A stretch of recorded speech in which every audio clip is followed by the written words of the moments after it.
Jamel, Adam. Yeah, okay. Yeah. Okay, once more. One of the really fun design challenges was the Tusken Raiders.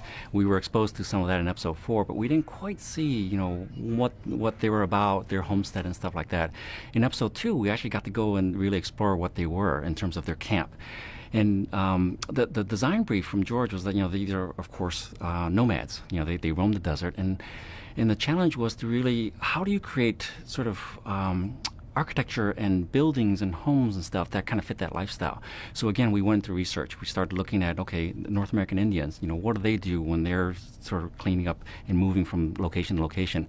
And so we took the idea of, okay, maybe it's like something like a teepee structure, something that can be easily broken down, but yet is at night can become a home.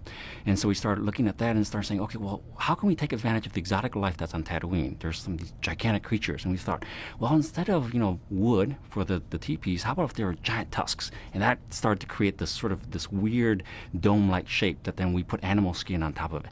And by creating these teepee structures with these giant, enormous tusks, it starts to create this very iconic image of teeth and flesh, and it was perfectly suited for what the Tusken Raiders were all about, because they're a very aggressive, savage people.